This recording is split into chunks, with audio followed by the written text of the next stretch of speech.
राज्यातील उर्वरित 23 नगरपालिकांसाठी आज निवडणूक प्रक्रिया ही पार पडते। यातच कल्याण डोंबिवलीमध्येही बोगस मतदान करण्यासाठी शेकडो महिलांची गर्दी झाल्याची धक्कादायक माहिती सध्या समोर येते। काँग्रेस भाजप हे कार्यकर्ते घटनास्थळी पोहोचले आणि त्यामुळे या ठिकाणचं वातावरण मोठं तापल्याची माहिती समोर येते। बोगस मतदान करण्यासाठी शेकडो महिलांची गर्दी दिसून आली। यावेळी काँग्रेस आणि भाजपचे कार्यकर्ते घटनास्थळी पोहोचले आणि या ठिकाणचं वातावरण तापलंय। अंबरनाथच्या कोहेजगाव या परिसरात तणावाची स्थिती आहे। ही सगळी लोक बोगस मतदान करण्यासाठी आणली असल्याचा आरोप काँग्रेस आणि भाजपच्या कार्यकर्त्यांनी केलाय। तर काँग्रेस आणि भाजपचे कार्यकर्ते घटनास्थळी पोहोचले आणि त्यांनी इथे गोंधळ घातला। तर याच संदर्भात अधिक माहिती घेऊयात आमचे प्रतिनिधी किशोर पगारे यांच्याकडून। किशोर, आपण पाहतोय की अंबरनाथमध्ये हा सगळा धक्कादायक प्रकार घडलेला आहे। शेकडो महिला या बोगस मतदान करण्यासाठी पोहोचल्या, काय नेमकं प्रकरण? नक्कीच अंकिता, अंबरनाथ नगर परिषदेची आज निवडणूक आहे। ही निवडणूक आधीच काही ज्या याचिका टाकल्या होत्या त्याच्यामुळे जवळजवळ 15 दिवस उशिरा होत आहे आणि 2 तारखेची निवडणूक जी आहे ती 20 तारखेला होत आहे। रात्री 2 प्रकार आहे। किशोर, काही वेळासाठी तुम्हाला थांबवावं लागतंय कारण काही तांत्रिक अडचणींमुळे तुमचा आवाज आमच्यापर्यंत पोहोचत नाहीये।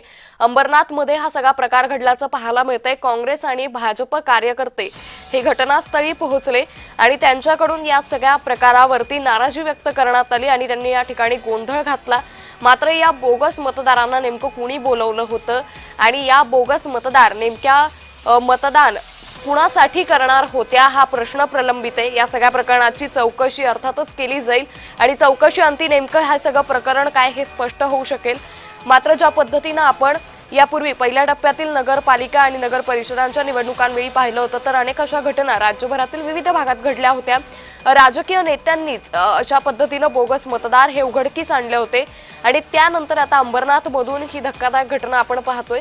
अंबरनाथमध्येही अशाच प्रकारे शेकडो महिला या बोगस मतदान करण्यासाठी आलेल्या होत्या। खरं तर विरोधकांकडून सातत्यानं बोगस मतदारावरती बोट उचललं गेलं होतं, प्रश्न उपस्थित केला गेला होता आणि प्रशासनाकडूनही या सगळ्या प्रकरणी योग्य पद्धतीनं कारवाई केली जाईल अशी आश्वासनं दिली होती।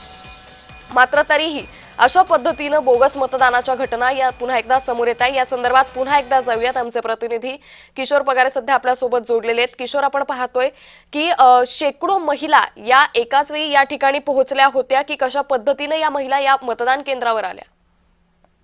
नक्कीच अंकिता, ज्या पद्धतीने ह्या महिला ज्या आहेत कोहेजगावच्या एका सभागृहामध्ये या महिला आढळून आल्या होत्या। सूत्रांच्या माहितीनुसार काँग्रेस पक्ष आणि भारतीय जनता पार्टी किंवा काँग्रेस असेल या सर्व पक्षांनी ज्या पद्धतीने हे बोगस मतदान पकडलेलं आहे आणि पोलिसांनी आता ह्या सगळ्या महिलांना ताब्यात घेतलेलं आहे। मी आता अंबरनाथ पोलीस स्टेशनच्या आवारातच उभा आहे, जिथे ती इमारत आहे त्या इमारतीच्या अंतर्गत या सगळ्यांना आता इथं ठेवलेलं आहे। निवडणूक निर्णय अधिकारी येतील आणि त्यानंतर चौकशी करतील की ह्या महिला नक्की कुठून आल्या आणि कशा प्रकारचे कुणासाठी ते मतदान करणार होते आणि यानंतर त्याची चौकशी होईल।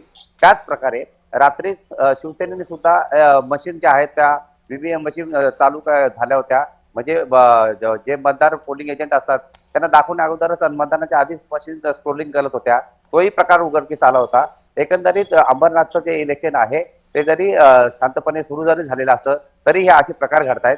त्यामुळे निवडणूक अधिकाऱ्यांवर जो आहे तो इथले राजकीय पक्ष ठपकाटे होत आहेत। मात्र प्रशासनाकडून या सगळ्या बोगस मतदारांच्या प्रकरणानंतर कशा पद्धतीनं कारवाई करण्यात येते आणि आता अशा पद्धतीनं बोगस मतदान होऊ नये यासाठी काही काळजी घेण्यात येते का?